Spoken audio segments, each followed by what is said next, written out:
Le 9 novembre, le monde a reçu deux images auxquelles personne n'était préparé.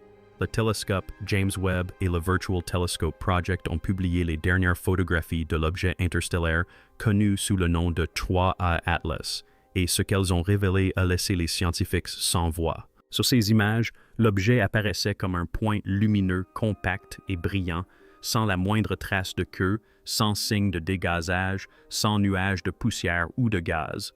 Rien qui devrait accompagner un objet perdant des milliards de tonnes de matière près du Soleil. Mais voici le plus troublant. L'endroit est exactement le même qu'en juillet dernier, lorsque le télescope spatial Hubble l'a photographié pour la dernière fois. Pour un objet qui aurait déjà dû perdre plus de 5 milliards de tonnes de masse sous l'effet du rayonnement solaire, son apparence inchangée constitue un affront cosmique à toutes les lois connues de la physique cométaire. Pour certains, il s'agit d'une simple anomalie. Pour d'autres, c'est quelque chose de bien plus important. L'astrophysicien de Harvard, Avi Loeb, parle d'un signal d'alarme du cosmos. Car si ces images sont bien ce qu'elles semblent être, un corps accélérant à travers le système solaire sans rien éjecter, alors 3I Atlas pourrait ne pas être une comète du tout. Il pourrait s'agir d'un objet artificiel. Tout a commencé lorsque des astronomes ont remarqué quelque chose d'étrange fin octobre. Alors que 3C Atlas approchait de son point le plus proche du Soleil, son périhélie, l'objet a commencé à accélérer et non à ralentir. C'est impossible. Selon le Jet Propulsion Laboratory de la NASA, Atlas a dévié de son orbite prévue de 4 secondes d'arc, un petit angle qui, à une distance de 203 millions de kilomètres, équivaut à un décalage de plusieurs dizaines de milliers de kilomètres. Un phénomène colossal le déviait de sa trajectoire. Les calculs ont stupéfié les analystes de la mission. L'objet accélérait vers l'extérieur, s'éloignant du Soleil à 0,2 mm par seconde carrée, tout en dérivant latéralement à une vitesse presque identique. En un seul mois, cela représente un déplacement de plus de 80 km, bien trop important pour être le fruit de fluctuations aléatoires. La question se répandit dans tous les observatoires, d'Hawaï au Chili.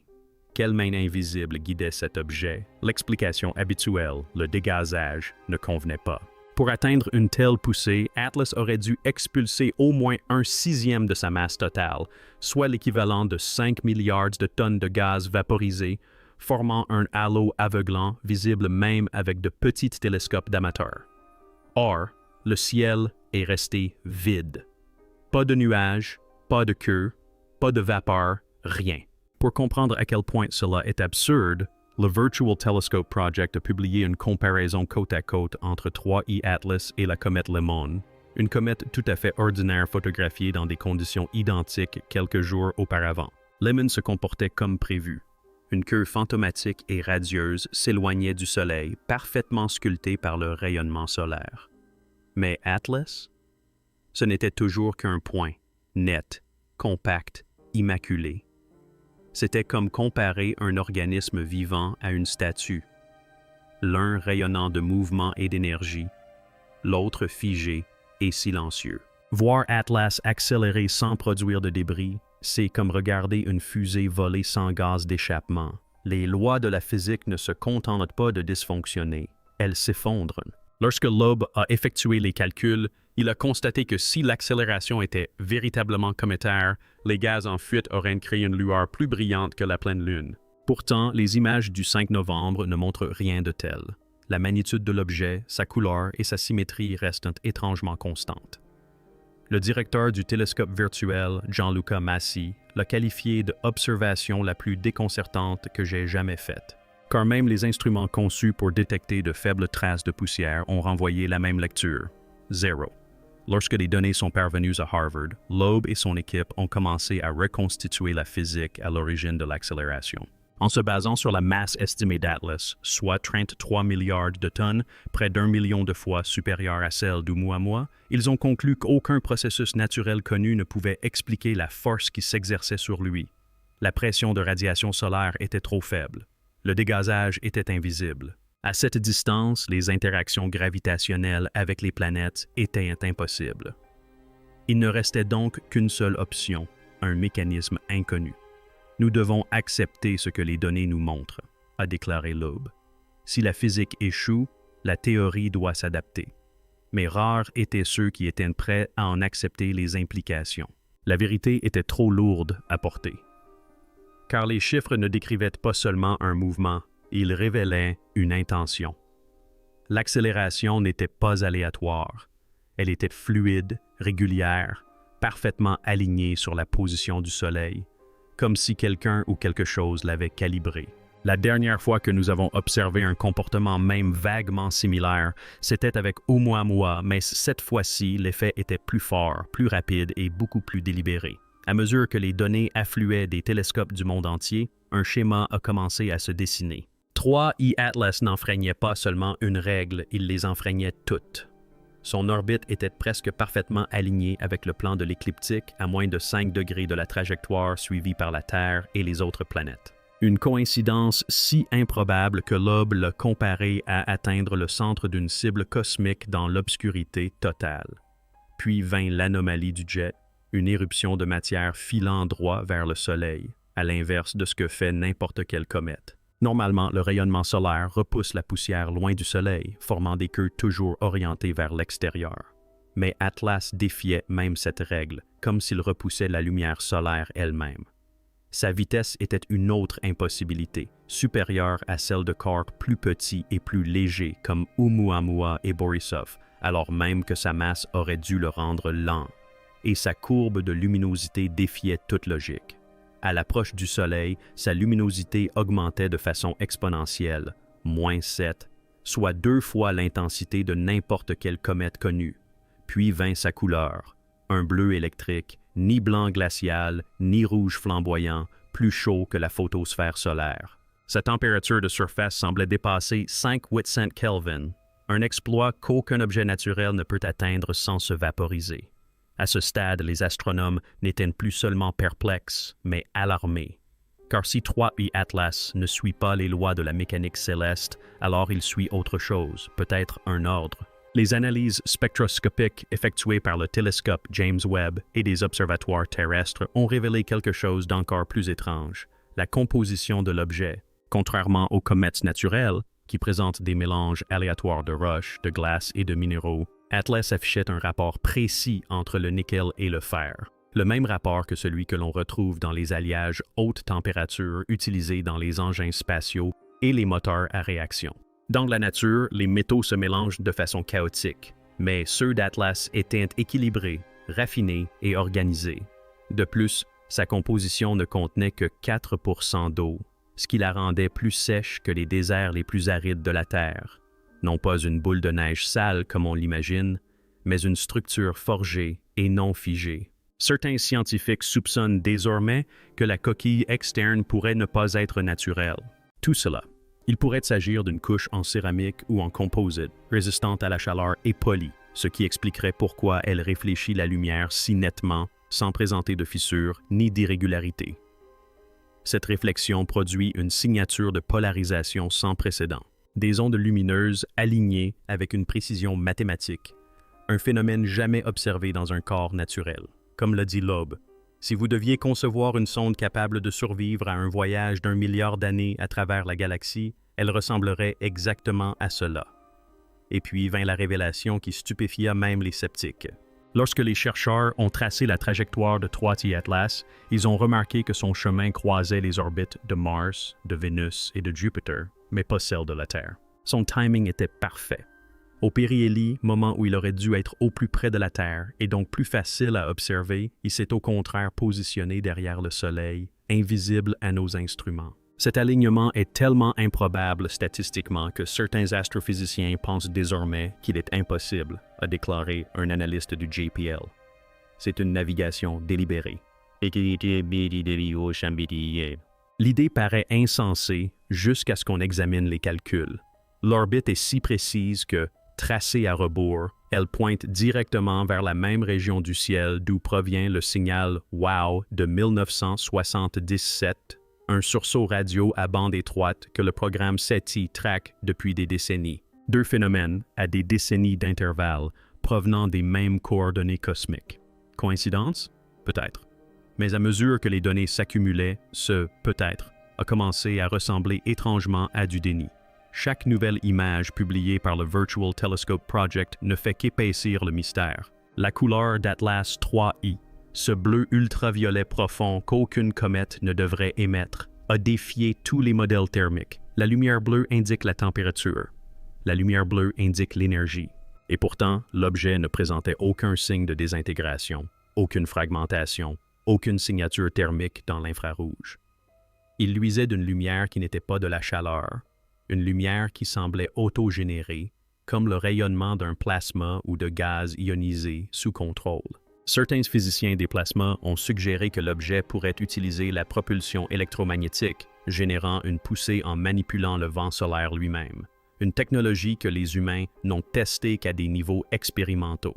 D'autres pensent qu'il pourrait s'agir de quelque chose de plus simple, le vestige d'une machine si ancienne et autonome qu'elle continue de fonctionner par instinct longtemps après la disparition de ses créateurs. Si cela s'avère vrai, alors nous ne sommes peut-être pas simplement en train d'observer une technologie extraterrestre, mais d'assister à une persistance extraterrestre, un mécanisme qui poursuit sa mission après des éons de silence. Et ainsi, le compte à rebours commence. Le 19 décembre 2025, 3I Atlas passera au plus près de la Terre, à une distance de 167 millions de kilomètres, suffisamment près pour que tous les grands télescopes, de Hubble à Webb, puissent la capturer avec une précision sans précédent. S'il s'agit d'une comète, nous verrons enfin l'immense nuage de gaz que la physique exige. Mais si aucun nuage de ce genre n'apparaît, si Atlas reste le même corps silencieux, bleu et parfaitement compact qu'il a toujours été, alors toute l'explication cométaire s'effondre. Ce qui reste est bien plus inquiétant. S'agirait-il d'une sonde, d'un observateur autonome, scrutant notre système solaire dans le cadre d'une expérience ancestrale? Ou s'agit-il de quelque chose d'encore plus étrange, un dispositif conçu pour s'activer lorsque des civilisations comme la nôtre atteignent le seuil nucléaire, comme le craignent désormais certains physiciens spéculatifs? Pour l'instant, nul ne le sait. Mais chaque image, chaque ray spectral, chaque mouvement silencieux dans l'obscurité suggère une seule chose. Cet objet observe et n'a peut-être pas encore terminé. Alors que les toutes dernières images du Virtual Telescope Project circulent dans tous les laboratoires, observatoires et forums en ligne de la planète, un sentiment plus lourd que l'émerveillement, un malaise, plane dans l'air. Le cosmos vient de nous livrer une nouvelle énigme impossible, et cette fois, il nous fixe droit dans les yeux. 3.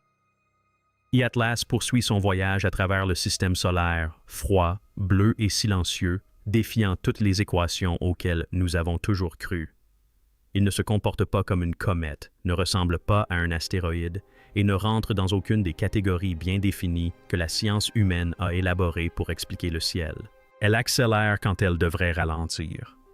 Elle brille d'un bleu intense quand elle devrait rayonner d'un blanc éclatant. Elle se cache quand elle devrait briller. Son parcours ressemble moins à une coïncidence qu'à une chorégraphie, et pourtant, lorsque les données arrivent, elles arrivent avec une clarté parfaite, sans bruit, sans erreur. Comme si l'univers lui-même nous forçait à voir quelque chose que nous avons passé des siècles à essayer d'ignorer. Plus nous apprenons, moins nous comprenons. Chaque nouvelle image publiée par le Virtual Telescope Project ne fait qu'accentuer le paradoxe. Le même point lumineux compact, parfaitement stable, parfaitement calme, parfaitement étranger dans son indifférence. C'est comme si le Soleil lui-même ne pouvait pas l'atteindre, comme si le rayonnement, la gravité et la chaleur glissaient sur sa surface comme la lumière sur un miroir. Si c'est naturel, alors cela redéfinit notre conception même du naturel. Si c'est artificiel, alors nous venons d'assister à la découverte la plus importante de l'histoire de l'humanité. La preuve que nous ne sommes pas les premiers à marcher sous ces étoiles. Quoi qu'il en soit, le monde que nous pensions comprendre a déjà changé, car la question n'est plus de savoir si cet objet est une comète. Cette question est morte dès l'instant où il a accéléré sans queue. La vraie question, celle que personne n'ose formuler à voix haute, est la suivante. Quel genre d'intelligence a conçu un engin capable de voyager pendant des milliards d'années à travers l'espace interstellaire, alimenté par une énergie indétectable, guidé par une précision inexplicable et de fonctionner encore parfaitement après des éons? Quelle civilisation fait cela? À quand remonte leur existence? Sont-ils encore là aujourd'hui? Ou bien observons-nous le vestige errant de leur mémoire, un vaisseau fantôme traversant l'océan cosmique, répétant sa mission longtemps après que ses créateurs se soient réduits en poussière. Le Dr. Avilobe nous avait prévenu il y a des années que lorsque la science refuse de faire face aux anomalies, elle se transforme en dogme. Nous ne pouvons prétendre être des chercheurs de vérité, disait-il, si nous n'acceptons que les vérités qui nous rassurent. 3. E-Atlas, c'est ce malaise. Un rappel que l'univers n'est pas tenu de se conformer à nos théories. Il ne l'a jamais été. Le soleil n'a pas besoin de notre permission pour brûler. Les étoiles n'ont pas besoin de notre approbation pour briller. Et quand un phénomène inexplicable pénètre dans notre ciel, nous sommes censés nous interroger, non l'ignorer. Nous voici donc de nouveau face à un autre visiteur venu des ténèbres, et le silence qui l'entoure semble presque intentionnel. C'est peut-être ainsi que se produit réellement le premier contact, non pas par des signaux radio ou des lumières clignotantes dans le ciel, mais par une subtile résistance, par des impossibilités silencieuses qui nous obligent à regarder à nouveau, à penser différemment, à évoluer. C'est peut-être là la leçon de 3C Atlas. Cette découverte ne consiste pas à conquérir l'inconnu, mais à apprendre à l'affronter sans crainte.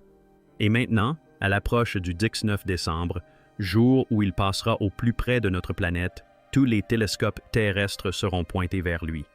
Peut-être verrons-nous enfin ce qu'il est vraiment, peut-être ne verrons-nous rien du tout. Mais quoi qu'il arrive, nous nous souviendrons de ce moment.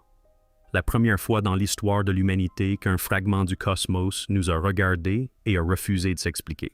Car parfois, l'univers ne murmure pas ses secrets. Parfois, il vous les montre à la vue de tous et vous met au défi d'y croire. Si cette histoire vous a amené à vous interroger sur ce qui se cache réellement dans l'espace, ne la laissez pas tomber dans l'oubli. Abonnez-vous à cette chaîne, car nous continuerons à suivre 3E Atlas jusqu'à ce que sa lumière disparaisse à jamais. Activez les notifications. Dès que de nouvelles données seront disponibles, vous serez les premiers informés. Et dites-nous en commentaire. Selon vous, qu'est-ce que 3E Atlas? Un caillou, une sonde, ou le premier message d'une civilisation ayant appris à communiquer en silence?